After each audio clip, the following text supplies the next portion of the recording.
Hello friends, welcome to Shalu's artistry. Tyres use பண்ணி எப்படி planter செய்யறதுன்னு தான் இன்னைக்கான வீடியோவில் நம்ம பார்க்க போகிறோம். இந்த மாதிரி ஒரு டயர் எடுத்துக்கோங்க. இந்த டயர் பிளான்டர்ஸ்லேயே ரொம்ப இம்பார்ட்டண்ட்டான விஷயம், அதே நேரத்தில் ரொம்ப கஷ்டமான விஷயம்னு பார்த்தீங்கன்னா அதில் ஹோல்ஸ் போடுறது தான். இப்போ இந்த ஹோல்ஸ் போடுறதுக்கு நீங்கள் ட்ரில்லிங் மிஷின் வச்சுருந்தீங்கன்னா பிரச்சனையே இல்லை, சீக்கிரம் போட்டுடலாம். அது இல்லைங்கிற பட்சத்தில் நம்ம ஏதாவது ஷார்ப்பான ஆப்ஜெக்ட்டை நல்லா பழுக்க காய வச்சு யூஸ் பண்ணணும். இதுக்கு நீங்கள் மைகோதி இல்லைன்னா ஸ்க்ரூ டிரைவர் யூஸ் பண்ணுங்கள். நம்ம போட்டு வச்சிருக்கிற ஹோல்ஸ் நல்லாவே தெரியுது. இப்போ இந்த டயரோட உள் சைடில் பார்த்தீங்கன்னா நல்ல குழி பகுதி மாதிரி தெரியுது. இந்த பகுதியில் தான் நம்ம மண்ணு கொட்டுவோம். நம்ம போட்டிருக்கிற ஹோல்ஸும் இந்த மண்ணும் ஒரே சைடில் வர மாதிரி பார்த்துக்கோங்க. இந்த டயரை பெயிண்ட் பண்ணுறதுக்கு நான் டிராக்டர் எமல்ஷன் பெயிண்ட் எடுத்திருக்கேன். கூடவே அதை மிக்ஸ் பண்ணுறதுக்கு கொஞ்சம் தண்ணியும், இது கூடயே மிக்ஸ் பண்ணுறதுக்கு வேறு கலர்களும் நான் எடுத்திருக்கேன். அதுக்கு நான் யூஸ் பண்ண போகிற பெயிண்ட் பார்த்தீங்கன்னா ஃபேப்ரிக் கலர். இப்போ எல்லோ கலர் பெயிண்ட் யூஸ் பண்ணி ஃபுல் டயரையும் கலர் பண்ணிடலாம்.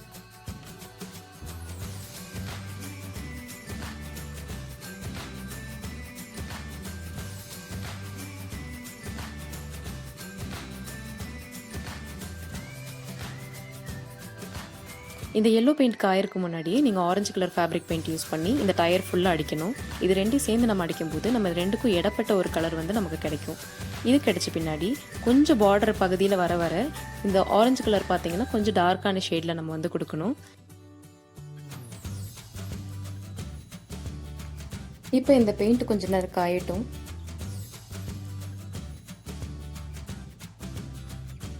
பெயிண்ட் இப்போ காஞ்சிருச்சு. எந்த கலர் மிக்சிங்கும் இல்லாமல் நம்ம ரெட் கலர் மட்டும் அடிக்க போகிறோம். Red colour fabric paint use பண்ணி இந்த ரவுண்டான பார்டர் மட்டும் கலர் பண்ண போகிறோம்.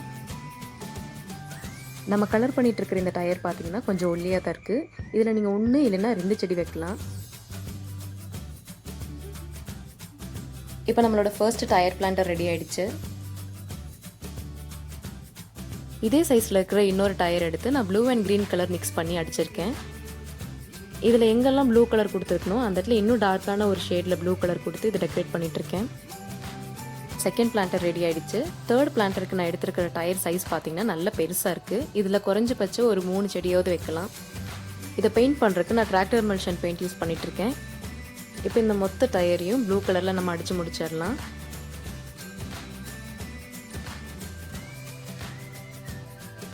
இந்த பெயிண்ட் இன்னுமே ஈரமாக இருக்கும்போது நம்ம இன்னொரு கலர் யூஸ் பண்ணி கலர் மிக்சிங் பண்ண போகிறோம். அதுக்கு நான் எடுத்துருக்கிற கலர் பார்த்தீங்கன்னா இந்த ப்ளூவை விட இன்னும் கொஞ்சம் டார்க்கரான ஷேடில் இருக்கிற ப்ளூ. இப்போ இந்த 2 ப்ளூவையும் சேர்ந்து ஒட்டுக்க அடிக்கும் போது நமக்கு நல்ல அழகான கலர் மிக்சிங் கிடைக்கும்.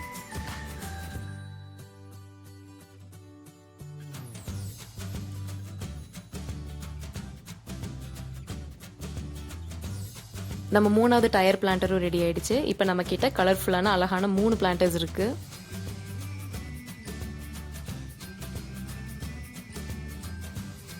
இப்போ நல்ல கெட்டியான கம்பி எடுத்து இந்த பிளான்டர்ஸ்னுடைய வெயிட்லாம் தாங்கக்கூடிய கரெக்டான இடங்களில் இதை கட்டி விட்டுருங்க. இந்த ப்ளூ கலர் டயர் பிளான்டர் பார்த்தீங்கன்னா நல்லாவே ஸ்பேஷியஸாக இருக்குது. இதுக்குள்ளே நிறைய இடம் இருக்குது. தேவைப்படுற அளவுக்கு மண்ணு கொட்டுங்க. இந்த டயர்னுடைய கால் பகுதி வரைக்குமே நீங்கள் மண்ணு கொட்டுங்க. அதுக்கு மேலே நீங்கள் போட்டிங்கனாலும் அது ஓவர்ஃப்ளோ ஆகி கீழே தான் வந்துடும். அதனால் இதனுடைய கால் பகுதி வரைக்கும் நீங்கள் மண்ணு கொட்டிட்டு உங்களுக்கு தேவையான பிளான்ட்டை வந்துட்டு அதில் நட்டு வச்சுருங்க.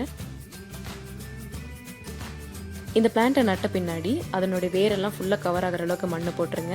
ஆரம்பத்தில் தண்ணியை கொஞ்சம் ஸ்ப்ரிங்கிள் பண்ணி விடுங்க, இல்லைன்னா கொஞ்சம் ஸ்லோவாக ஊற்றுங்க. அதிகமாகவும் ரொம்ப ஸ்பீடாகவும் ஊற்றுனீங்கன்னா அந்த தண்ணி வழிஞ்சு கீழே வந்துடும். இப்போ இந்த பிளான்டரில் பார்த்தீங்கன்னா நான் 3 செடி வச்சுருக்கேன். நம்ம சின்ன சைஸ் டயர்ஸ்க்கெல்லாம் நல்லா கெட்டியான கம்பி போட்டு ஸ்டெப்ஸ்லேருந்து கீழே வர மாதிரி தொங்கி விட்டுருக்கேன். இப்போ நம்ம செகண்ட் பிளான்டருக்கு நான் தொட்டாசினிங்கி செடி எடுத்திருக்கேன். நான் ஆரம்பத்திலே சொன்ன மாதிரி இந்த பிளான்டரோட சைஸ் பார்த்தீங்கன்னா ரொம்ப சின்னதாக தான் இருக்கும். இதுக்கு தேவையான அளவுக்கு மண்ணு போட்டு இந்த செடியை உள்ள நட்டுடலாம். இந்த பிளான்டரில் நான் இந்த ஒரு செடி தான் வைக்கிறேன். ஏன்னா இது மண்ணு படுற இடம்லாம் வேறு பிடிச்சிட்டு போகும்.